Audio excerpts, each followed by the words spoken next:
Donc ça, c'était ta troisième stat du jour, hein, si je ne dis pas de bêtises.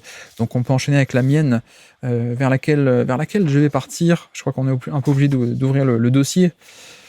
Allant sur 1,25. 1,25, ma troisième stat du jour, c'est les points par tir de Lillard sur des tirs en fin de drive. Et alors, qu'est-ce que ça veut dire, cette efficacité en fin de drive, 1,25 points par tir? Parmi les drivers à plus de 10 drives par match, eh bien, Tom, c'était le 10e plus efficace de NBA. 10e sur 57 joueurs, donc 57 gros drivers. Et donc, pourquoi je dis ça? Et c'est pas si mal que ça. Hein. C'est pas si mal que ça encore. Donc top 10 en termes d'efficacité sur les gros drivers en fin de drive. Voilà, on n'a pas du tout un effondrement parce que je dis ça parce que son efficacité générale, elle a beaucoup plongé. En fait, elle a plongé de plus 11% par rapport à la moyenne, ce qui est fantastique, un score de superstar. C'est incroyable. Absolument incroyable pour son volume, de plus 11 à plus 2% à peine, qui est beaucoup plus banal et qui est pas du tout les standards du Lillard qu'on connaît. Et donc pour ça que je voulais un peu m'intéresser aux détails. Et on voit que sur Drive, en fait, il est encore élite, il est encore top 10. Alors, la différence tout de même, c'est que il est encore élite, mais l'an dernier, en fait, il était premier. L'an dernier, il était premier parmi les gros volumes avec une saison extraordinaire. Il était à 1,38 points par tir sur des tirs en fin de drive. Alors, les points par tir, c'est efficacité plus lancer franc, la productivité globale, tout mis ensemble. Donc, en effet, il est encore élite, mais effectivement, il a perdu de 1,38 à 1,25. Donc, petite perte de ce côté-là, mais surtout, perte au niveau des longs tirs de points, où il est passé de élite 51% sur les longs tirs de points, ce qui est fantastique. C'est pas tenable, ça. Oui, voilà, c'était pas forcément tenable. Exactement. Mais donc, il est passé de élite à seulement 40, ce qui est bien, mais voilà, il y a une perte ici aussi. Les 3 points de 37 à 35, mais là encore, comme il en prend beaucoup, ça affecte finalement. Donc il y a ça, et puis les short mi-distance aussi. Donc la zone des flotteurs, qui parfois sont des flotteurs, mais parfois peuvent être des jump shots un peu pour lui.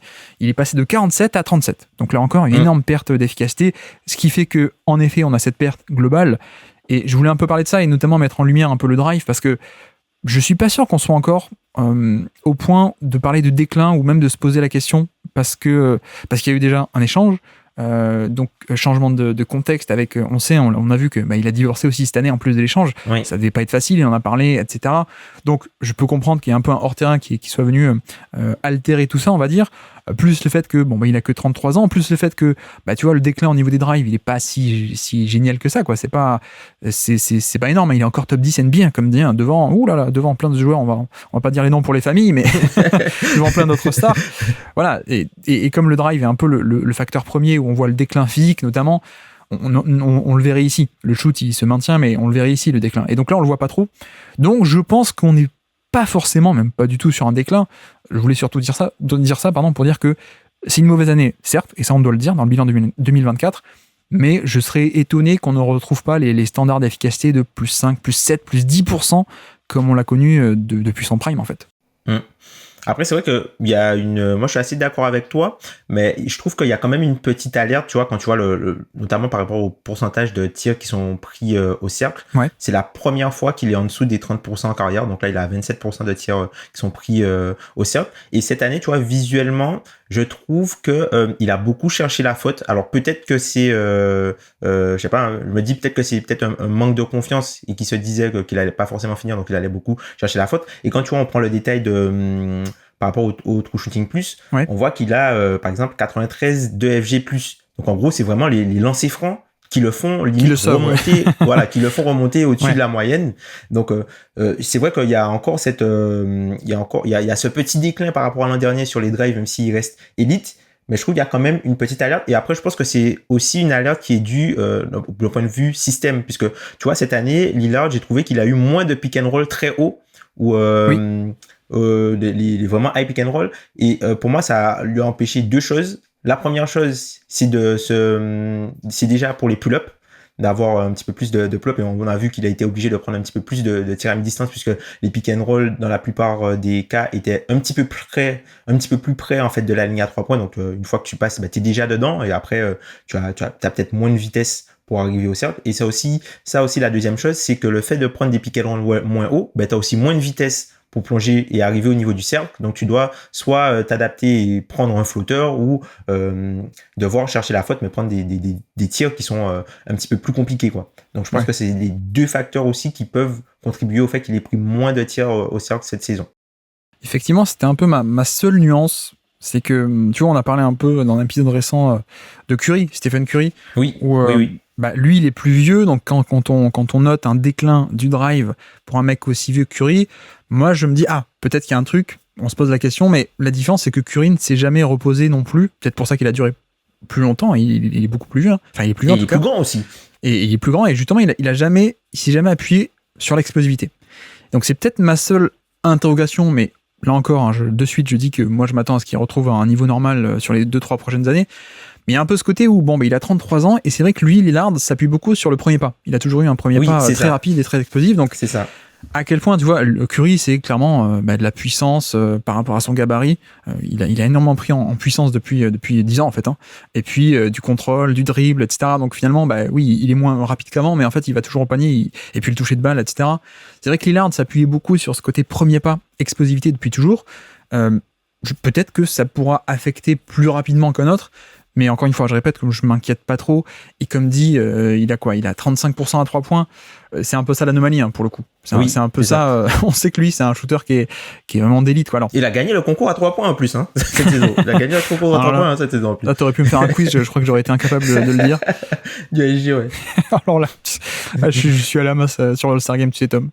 Mais non, pour un mec qui a autant de volume à 3 points, quand tu fais une mauvaise année, ça va affecter l'efficacité générale, en fait. Hein. Tu vois, s'il était de 35 à 37% à 3 points, sans doute que son efficacité générale, serait pas à plus 2%, mais peut-être déjà à plus 5, plus 6, tu vois. Alors, j'ai pas fait les maths exactement, mais c'est peut-être ça, et on serait moins inquiet, quoi.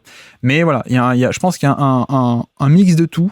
Je pense que collectivement aussi, comme tu commençais à le dire, je reste un peu sur ma faim aussi, tactiquement, de ce qu'on pouvait proposer avec lui, en un sens. Et d'un côté, il a été un peu... De suite, on a vu qu'il a amené ce qui manquait aux Bucks, c'est-à-dire un porteur de balle d'élite, dès le premier match, hein, contre les Sixers, premier ou deuxième, je sais plus. Mais, voilà, fin de match. Fin de match, il faut un porteur de balle. Ah bah tiens, c'est plus Giannis. On a Lillard. On a Lillard, quoi. Ça change tout.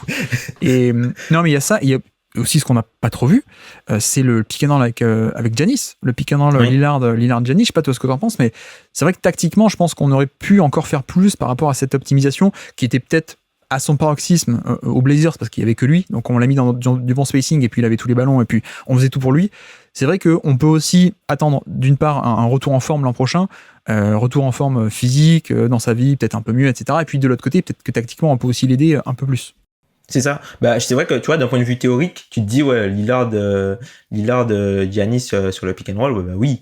Tu te dis c'est un combo dévastateur, et c'est vrai qu'on a vu que sur la pratique c'était pas si évident que ça. Déjà par rapport à Lillard, je pense que c'est la première fois aussi qu'il a une telle menace. Et tu vois, par exemple, Lillard, c'est pas un joueur c'est pas un joueur de lob. Non. Il envoie pas trop de lob pass Lillard, et il utilise surtout le pick and roll pour scorer, pas forcément pour générer des avantages. Et je trouve que voilà, il a subi un peu l'adaptation avec Giannis. Et puis même sur le jeu, je trouve que tu vois, Giannis, par rapport au jeu de Lillard, c'est pas un si bon porteur d'écran que ça. Tu vois, je trouve que des fois il reste pas assez peut-être pour bien poser l'écran, il est tout de suite voilà. Donc je pense que ce sont des petites adaptations, mais je pense que tu vois là ils auront littéralement toute l'intersaison. Maintenant ils savent en fait qu'ils vont jouer ensemble, c'est-à-dire que je pense que les deux ont été surpris, et c'est vrai que d'un point de vue théorique on s'est dit ça va marcher, mais c'est vrai que sur la pratique il faut quand même créer une certaine alchimie, sachant que tu vois Giannis, il a jamais eu de porteur de balle capable avec une telle panoplie offensive après le pick and roll que Lillard. Donc lui aussi, il doit se réadapter sur les angles d'écran qu'il va proposer, la hauteur des écrans qu'il peut proposer aussi pour permettre à Lillard d'être un petit peu plus confortable. Et je pense que voilà, il y aura un gros travail à faire entre ces deux-là pour vraiment déclencher. Mais c'est vrai que s'ils arrivent à débloquer ça, voilà, c'est fini. Hein. Offensivement, ce sera dur à arrêter, surtout avec ce qu'il y a autour. C'est un peu ça. Il y a un peu ce côté où on avait fait la théorie qui était à peu près parfaite, parce que en fait, avec deux superstars offensifs comme ça, sur le pick and roll, qu'est-ce que tu fais ? Si tu mets deux sur le ballon, parce que tu mets la pression sur Lillard pour l'empêcher de shooter, ça fait que t'as un attaquant dévastateur qui peut plonger au panier un peu libre, quoi. Forcément, t'as deux sur Lillard, t'as Giannis qui est libre. Si tu fais un drop pour essayer de contrôler un peu Giannis, t'as Lillard qui a un peu trop d'espace et donc il peut dégainer le pull-up, etc. etc. Ensuite, tu peux faire un pick and roll et un pick and roll inversé aussi, c'est-à-dire Giannis en porteur de balle et puis un shooter comme Lillard. Les shooters sont les meilleurs poseurs d'écran qui existent, parce qu'il y a cette menace et donc parfois le défenseur du poseur d'écran ne veut pas, reste accroché au shooter comme c'est le cas avec Curry par exemple, mais Lillard c'est un peu pareil, et donc ça libère des drives ou alors on met la pression sur Giannis et donc ça libère le pick and pop, etc. On a fait des caisses et c'est normal parce que dans la théorie c'est fabuleux, mais c'est vrai que dans la pratique, pour moi il y a deux problèmes. Il y a, comme tu dis, eux en soi, c'est-à-dire que la pose d'écran de Giannis, et d'ailleurs il y avait une excellente vidéo de je ne sais plus qui, je sais pas si c'est Hoopvision ou alors si c'est Daniel Lee, c'est peut-être Daniel Lee sur YouTube, allez voir Daniel Lee qui fait des très bonnes vidéos, qui détaillait un peu tout ça, tout ce que tu dis en fait, ce côté pose d'écran, et il montre concrètement des actions où regardez, le décalage il n'est pas créé parce que l'écran n'est pas bien posé, etc. Donc il n'y a pas autant d'automatisme, premièrement sur eux, sur l'exécution en soi, on va dire. Et le deuxième aspect pour moi, c'est qu'on a peut-être sous-estimé comment est-ce que tu animes autour ce pick and roll.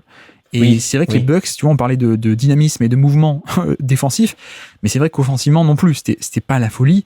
Et donc, à quel point aussi est-ce que avec Lopez, c'est un shooter, mais c'est un shooter plutôt statique. Et puis Jay Crowder, c'est un peu pareil. Et puis Middleton, ça bouge plus beaucoup non plus actuellement. Bref, à quel point aussi est-ce que ce manque de mouvement autour du pick and roll fait pas qu'il y avait pas un côté, le pick and roll en soi est mal animé, et ça j'avoue que moi je pensais que ça passerait, c'est un peu moins passé que prévu. Je rends hommage à Antoine, encore une fois Antoine Tartot, qui lui avait un peu soulevé ce point de le pick and roll, ok, mais comment est-ce que tu l'animes autour, ça peut être important, et en effet on a vu ça. Donc voilà, après je pense tout de même que le potentiel est encore là, c'est juste, entre guillemets, juste qu'il faut travailler un peu pour le déverrouiller, ce potentiel, mais je pense qu'il est là, et je pense qu'avec un meilleur casting autour et de meilleurs automatismes et en le travaillant, ça peut venir, et si c'est le cas, on peut avoir affaire à une des meilleures armes nucléaires offensives de ces dernières années depuis Curry Durant, quoi. C'est ça. C'est vrai que le pick and roll, en tout cas quand ils ont pu le jouer, il était souvent très frontal. Et il n'y avait pas déjà un premier décalage qui faisait que ils étaient déjà lancés pour compromettre un petit peu plus la défense. C'est-à-dire que c'est l'action qui allait créer le décalage, mais en fait, ils s'en servaient pas, ils utilisaient pas des leurres au préalable pour que cette action-là soit assez dévastatrice. Du moins pas assez. Ouais. Oui, puis tu vois, tu parles de ça, tu peux les faire arriver lancés, tu peux aussi faire des sorties d'écran. Ça fonctionne pareil, juste Lillard off-ball qui utilise un écran de Giannis, il y a déjà un peu plus de mouvement et tu te retrouves sur la même problématique de est-ce qu'on monte sur Lillard, est-ce qu'on va sur Giannis, etc. Mais on pourrait avoir une meilleure un peu mieux. D'ailleurs on est rassuré parce que Doc Rivers est connu pour être un excellent tacticien, Tom, donc ça... Non mais c'est vrai que ce que tu dis c'est intéressant parce que c'est vrai que Lillard quand il court sur le terrain, même malgré les pourcentages, il est gardé de face, Ouais. Ah oui. Il est gardé de face. C'est ce qu'on dit toujours, pourcentage n'est pas spacing. Spacing, c'est l'historique aussi. C'est la gravité et l'historique. Et donc, tu peux être un mec qui fait une saison à 40%, Lou Dort, t'es pas respecté. Et tu peux être à 35 comme Lillard, mais comme on sait que t'es capable d'en mettre, on te respecte tout de même. Mais voilà, c'est un peu le première année, on va dire, le bilan un peu contrasté par rapport à Lillard. Cela dit, il est très bas par rapport à ses standards. Ça reste, je pense, assez facilement top 20, top 25 NBA. J'hésite parce que oui, je pense largement. Après, c'est vrai que, tu vois, encore une fois, quand tu prends son adresse, alors oui, il y a la baisse au niveau du pourcentage à 3 points, mais c'est surtout sur le catch and shoot. Tu vois, il a plus de 200 tentatives sur le catch and shoot et il est à 49% de FG, ce qui est, c'est assez faible. Ouais, effectivement. Mais bon, on verra. On suivra tout ça. En tout cas, sur le bilan qu'on fait de cette année, on s'attendait à plus, parce qu'il peut y avoir plus. Il peut encore y avoir plus. Mais voilà, pour l'instant, on l'a pas encore eu. Ça reste une des pistes pour l'an prochain. Ok, donc voilà pour le dossier Lillard et ce pick and roll, mais surtout le dossier Lillard. Merci d'avoir écouté cet extrait. S'il vous a plu, l'émission complète est disponible en description et on se donne rendez-vous sur le feed principal du Basket Lab pour l'intégralité des podcasts. À bientôt.